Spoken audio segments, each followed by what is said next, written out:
Aksyon! Balita Evening Edition. Magadulong sa inyo sang mga nagapanguna nga balita lokal, national, international, sports, kag entertainment. Aksyon! Aksyon! Balita Evening Edition. Kag karon ang inyo news team.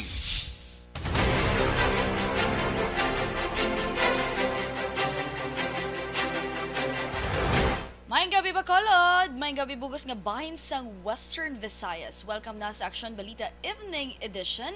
Karon nga law Sabado, Desyembre 31, 2022.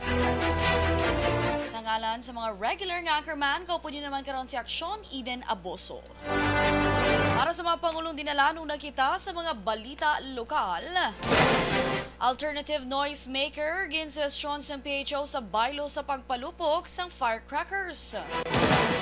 NOCPO Director nagpaandam sa tanan nga kapulisan nga mahimo ma-relieve kag pasakaan kaso kung may matabo nga illegal discharge of firearms. Sa mga balita nasyonal, presyo sang produkto petrolyo madugangan sang 2 pesos kada litro sa umpisa sang tuig 2023. Samtang firework-related injuries naglambot na sa 52.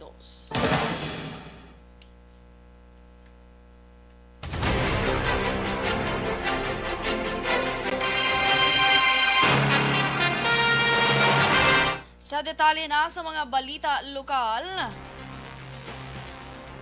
ginpanugyan sa Provincial Health Office sa mga nagrense nga hindi magpalupok sa firecrackers sa baylo mag-usar na lamang sa alternative noise makers sa pagsugalaw sa bagong tuig. Sino kay Medical Specialist the third Specialist 3 Dr. Jessica Fama, ila ginaangganyo ang publiko nga mag-usar sa mga bagay nga makatugas ang gahod agud malikawan ang anuman nga fireworks related incidents. Dugang pa ni Fama, wala man gina-encourage sang PHO ang pag-usar sang turotot bangod may peligro sa gihapon sa COVID-19. Ginpanugyan ni Fama sa mga ginikanan o kon guardians nga bantayan ang ila sini nga mga kabataan, labi na kon aga agod dumilian nga makapamudyot sang umido nga palupok kag hindi mabiktima sang FWRI. Sa record sang PHO, may 6 na ka mga persona ang biktima sang FWRI sa Negros Occidental kag syudad sang Bacolod. Ang Western Visayas among isa sa mga rehiyon nga may madamo na record nga FWRI subong nga tuig.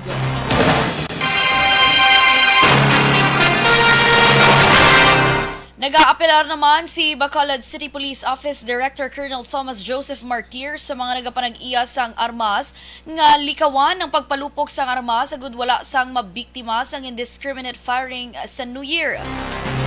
Sunod kay Martir sa piyak sang kampanya sa mamatagas nga opisyal sa PNP Internal Affairs Service kag iban pa, liwat sini ginapabalo sa mga kapulisan ang pagdumili sa pagpalupok sa ilang mga armas agud malikaw sa kaso administratibo kag mangintunaan sa pagkakasa serbisyo. Ginmanduan man ni Martir ang tanan nga mga hepe sa kapulisan nga magpatayan sa rekorida kag abisuhan ang mga gun owner nga magapangatubang sang kaso sa tion nga madagpan nga nagapalupok sang ila sini nga armas.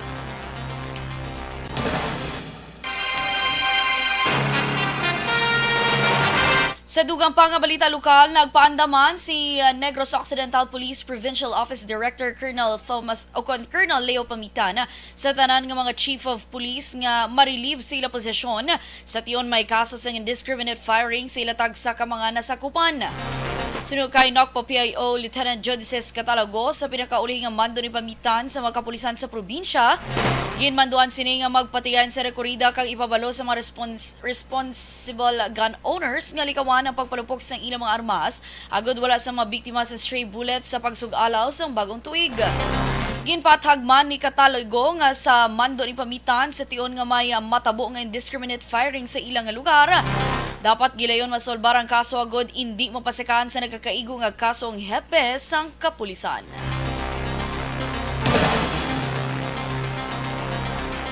Samtang ginmanduan naman ni Bureau of Fire Protection 6 Regional Director Fire Chief Superintendent Jerry Candido ang tanan nga provincial, city kag municipal fire marshals nga ipasiguro nga functional ang tanan nga mga fire truck kag firefighting equipment kasunod sa pagpanghanda sa New Year.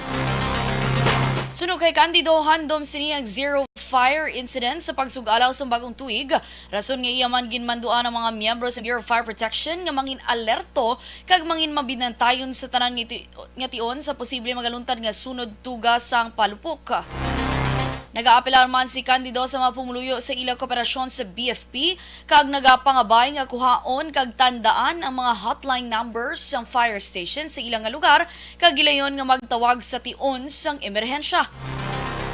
Ginapanugyan man sini ang mga nagapanag-iya sa balay, ilabi na sa mga pamalay nga himo sa light materials, kangay sang dingding nga himo sa amakan, kag atop nga himo sa nipa, nga basyahan kag bason sang tubig, agod malikaw sa sunog tugas sa mga baga gikan sa mga palupok.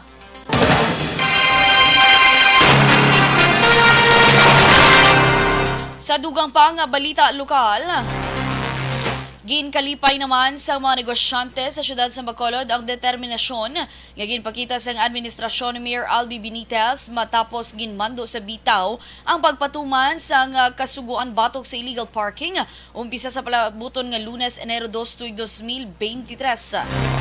Sunog kay Metro Bacolod Chamber of Commerce and Industry kun MBCCI Chief Executive Officer Frank Carbon.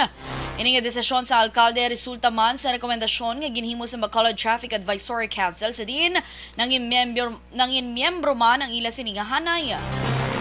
Dugang pa ni Carbon ang pagdihon ni Benitez sang Integrated Enforcement Group ay sa kakomprehensibo nga pamaagi agod lapnagon nga mapatuman ang madamo nga mga ordinansa sa syudad nga natulugan o kung napabayan lamang.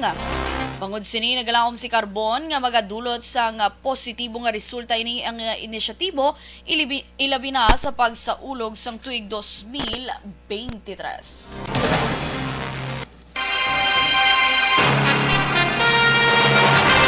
Sa katapusan nga balita lokal, magapatuman naman sa hugot ng implementasyon sa truck ban umpisa alas 4 sining hapon tubtubla una takna karon sa kaagahon ang Bacolod Traffic Authority Office ukon bitaw sa Circumferential Road sa tuban sang Government Center.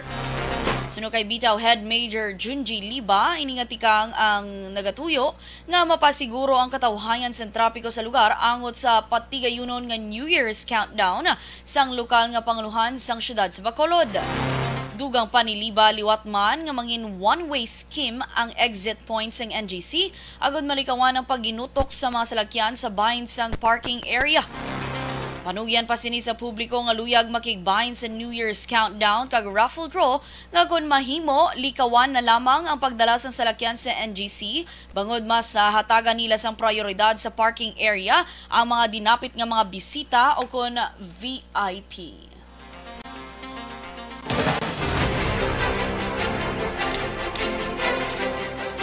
Presyo sa produkto petrolyo madugangan sang 2 pesos kada litro umpisa sa tuig 2023. Samtang firework-related injuries naglambot na sa 52. Detalye sa mga balita nasyonal pagkatapos gid lamang sini. This time check is brought to you by Puwerte nga ability! Kasaysayan nga gipadala sang atong mga tagpalamati sa matag adlaw nga pagpangabuhi. Suno sa ila abilidad kag kun anuman nga mga diskarte nga mabuhi, maayo man o kun hindi. Ang tawo may abilidad. Kung imo inisaksihan kag panilagan ang ability, duna kag yara nga daan sa halos tanan. Kung anuman ang imo abilidad o kung diskarte sa kabuhi, magpamati sini nga palatuntunan kay mahimo ang imo abilidad kag diskarte, hindi na makapaayo sa sinuman kag ini halit na nga imo pagahinulsulan. Puwerte nga ability kada hapon pagkatapos ng drama, Timbangan sang Katarungan.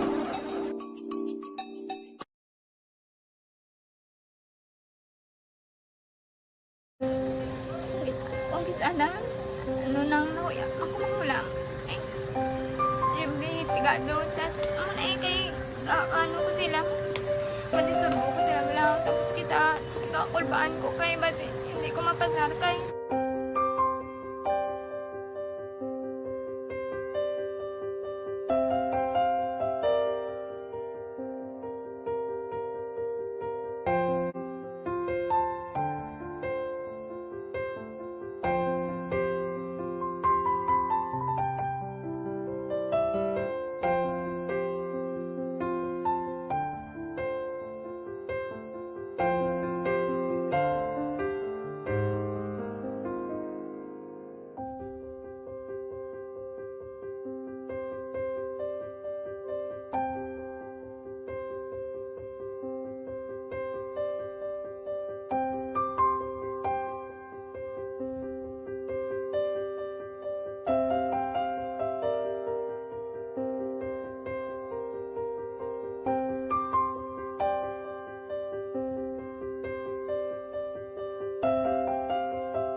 Sa kaalam yaya, garantisado gi ko 100%.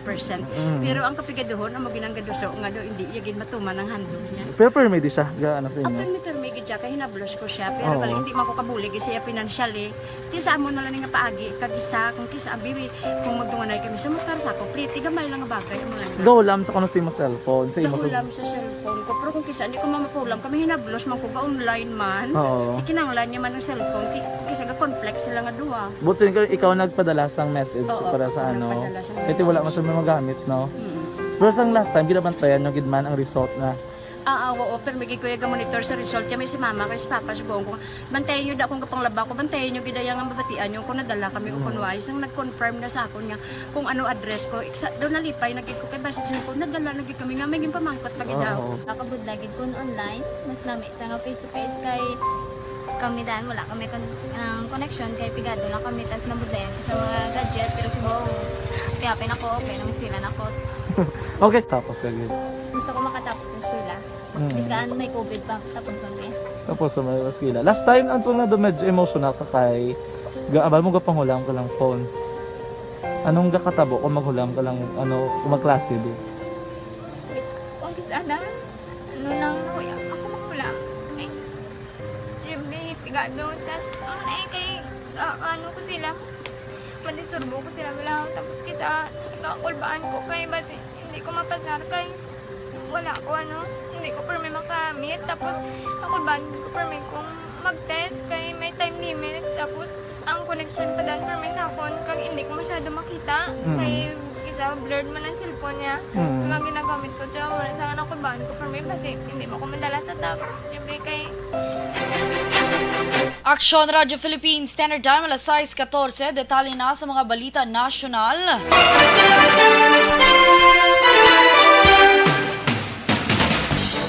Ginapaabot ang dugang nga presyo sang produkto petrolyo sa umpisa sa Enero tuig 2023. Inikaduha na nga semana sang sunod-sunod nga pagsaka sa presyo sa produkto petrolyo matapos ang 8 ka semana sang rollback. Ang presyo sang gasolina madugangan sang 2 pesos kag 50 sentimos, tubtub 2 pesos kag 80 sentimos kada litro. Ang diesel naman ang magasaka sang 2 pesos kag 10 sentimos, tubtub 2 pesos kag 40 sentimos kada litro. Ang kerosene ang may pinakadako nga dugang sa presyo nga magalamot naman sa 2 pesos kag 80 sentimos, tubtub 3 pesos. Sunod sa Department of Energy sa ilang monitoring pila sa rason ng liwat nga pagsaka sa presyo sa petroleum products amo insaktuhan nga supply sa petrolyo dito sa US. Na-record naman sa Department of Health ang 11 ka mga bag-o nga kaso sang fireworks-related injuries sininga adlaw sang Sabado nga nagdala sa kabilugan nga 52. Sunod sa ahensya, 30% ini nga mas mataas ikumparar sa 40 ka total cases sang fireworks-related injuries nagligad nga tuig sa amuman nga panahon. Ginapanugyan sa DOH nga mas maayo pa nga magtambong na lang sa community fireworks display, magpa-sound kang magpagamit sang iban nga alternatibo agud malikawan nga malupan.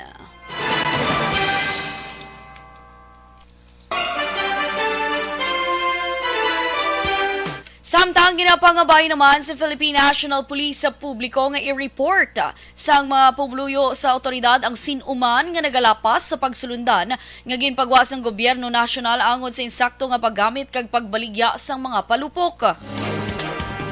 Sunod kay PNP spokesperson Colonel Jean Fajardo, ginainganyo nila mga pumuluyo nga magkuha sang picture o kun video sa mga nagalapas sang regulasyon kag layi angot diri.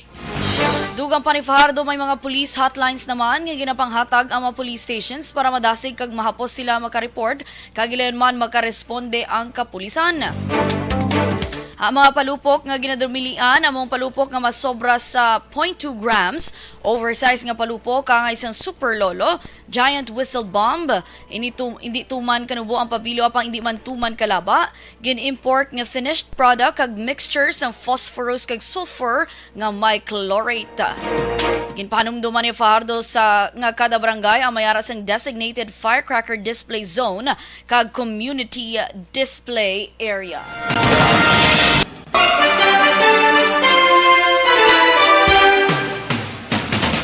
Ginasuportahan naman ni Senate Minority Leader Aquilino Pimentel III ang plano ni Presidente Ferdinand Bongbong Marcos Jr. nga hindi na pagpalawigon pa ang state of calamity sa Pilipinas bangod sa COVID-19. Madumduman sa itong Webes, ginpahayag ni Marcos nga nagaduha-duha siya sa pagpalawig sa state of calamity nga matapos subong nga adlaw Sabado sa piyagsang pangabay sang Department of Health. Sunod kay Marcos, nagapangita pa sila sa paagi nga sa pihak hindi na pag-ipatuman ang state of calamity, magapadayon ang paghatag sa mga benepisyo sa mga health workers. Apang ginpahayag sa DOH nga mahimo maapektuhan ang COVID-19 vaccination program kung hindi ini pagpalawigon. Sa iban pa nga balita nasyonal, pagtalakayo naman sa Interagency Task Force on Emerging Infectious Diseases ang mangin pagsulundan angot sa border control sa mga biyahero nga gikan sa China kasunod sa liwat nga pagtaas ng kaso sa amo nga pungsod. Ano man ang makasugtan sa sinapol ang isumiter kay Presidente Ferdinand Marcos Jr. para sa rekomendasyon kag approval sini. Samtang wala pa sang may napagwa, magapabilin ang pagsulundan sang IATF nga magapakita ang dumuluong nga biyahero nga hindi pa fully vaccinated sang negatibo nga RT-PCR test antes magbiyahe kag pag-abot sa Pilipinas. Para mapabasko ginigin manduan sa DOH ang Bureau of Quarantine nga pabakuran ng quarantine protocols, kalakip ang surveillance sa tanan nga biyahero nga may sintomas ang respiratory ailment, ilabi na ang mga halin sa China. Kalakip man ang pag-usisa sa Maritime Declaration of Health at Aircraft General Declaration kag mga reports sa natumon nga pasahero nga may sintomas kung maglaway sa arrival screening kag iban pang nga mga impormasyon.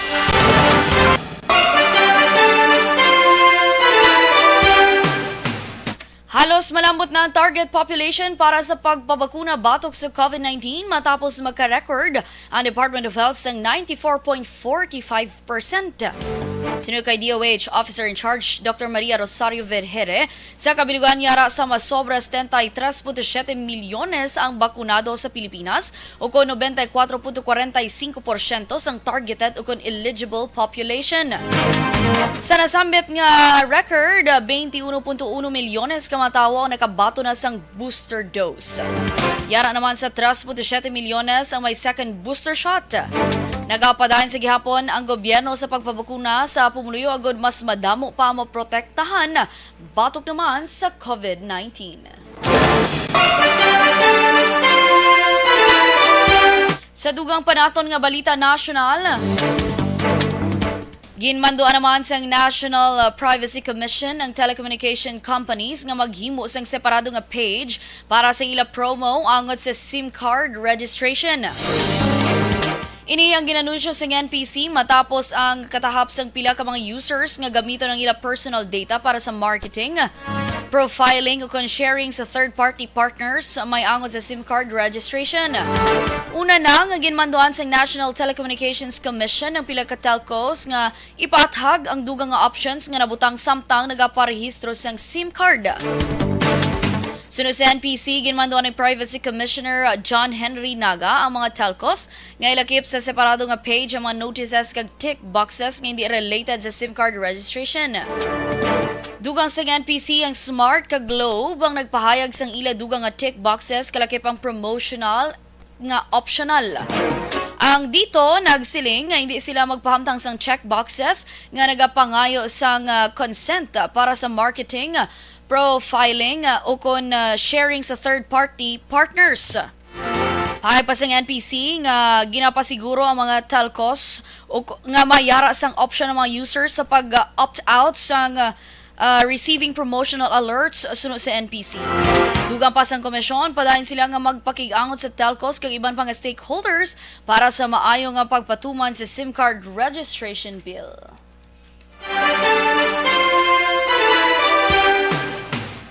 Sa katapusan nga balita nasyonal, Ginpahagi naman sa National Disaster Risk Reduction and Management Council nga nagalabot na sa 234.78 milyones pesos ang kahalitan sa agrikultura bangod sang pagbaha kag iban pang epekto sang shear line. Samtang sa bahin sa infrastruktura naglambot na sa 1,137,000 milyones pesos ang kahalitan nga natuga. Sa report sang NDRRMC sa kabugusan mayara na sang masobra 234 milyones nga kahalitan sa bahin sang agrikultura. Apektado ang 9,710 ka mga mangunguma kag mangingisda sa diin, 2,518 sa Region 5, apat sa Region 8, isa sa Region 9 kag 7,187 sa Region 10. Samtang 7,707 ka hektarya sang mga kararuton ang nahalitan sa diin, 3,700 ka hektarya sa bahin sang Region 10. Balor sang kahalitan naman sa livestock, poultry kag fisheries naglambot naman sa 27,657,440.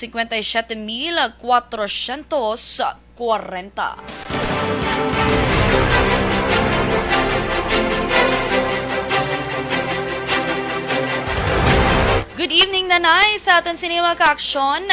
Of course, kay Terz Vergara Sancho, may gabi man. Joe Art Mandagit Tones, good evening. Kay Corns Gariando, may gabi kuno sa tanan. Halong sa palupok, likaw nga ikaw ang ibalita kuno sa Aksyon Radio. Nga nalukpan sa imo kamot kag duha ka tudlo ang utod. Ay, hindi man pagpautod ang tudlo para kompleto gyapon ang aton sini nga mga tudlo sa pagsugala sa tuig 2023, no? Good evening madak kay Cookie, of course, kayo nanay. Happy New Year dara sa inyo. Sa kay Freen, good evening. Kag sa tanan naton nga mga ka-aksyon, updan nyo kami karon sa countdown para sa January 1, 2023. Kadugay naman liwat mag-December. December dayon. Sige lang, maabot kita da. Okay, may ara na lang kita sa 5 hours na lang, 35 minutes and 16 seconds until New Year. So, ma-countdown diri sa Aksyon Radio. Tikabay pa nga updan nyo kami diri, ululupod kita tanan. Kag kung may ara ka mo nga mga balita ang naibaluan, please beep us. I-text kag pabalo nyo kami. Kag kung may ara ka mo da sulusubra sa inyo sini nga media noche, ipadala nyo diri. Ari lang kami di sa estasyon sang Aksyon Radio Bacolod. Kag personally ako nagapasalamat gid sa taranaton nga mga ka-aksyon listeners on air, Facebook Live viewers nga nagapamati gid sa aton for the whole year sa pag-upod nyo sa amon sa tuig 2022. Kabay pa nga updan nyo kami sa gihapon sa tuig 2023 hasta na sa masunod man nga mga tinuig.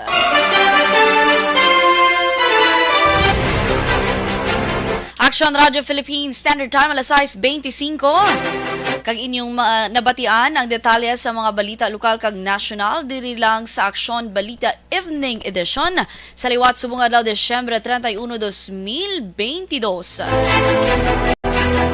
Sa ngalan sa regular nga mga anchorman ini naman si Aksyon Eden Aboso. Standby karon na sa dugang nga mga balita sa Aksyon Firing Line. Kaupod si Aksyon Marlon Hinovea. Una sa balita, una sa Aksyon sa Bacolod, Aksyon Radio. Aksyon Radio!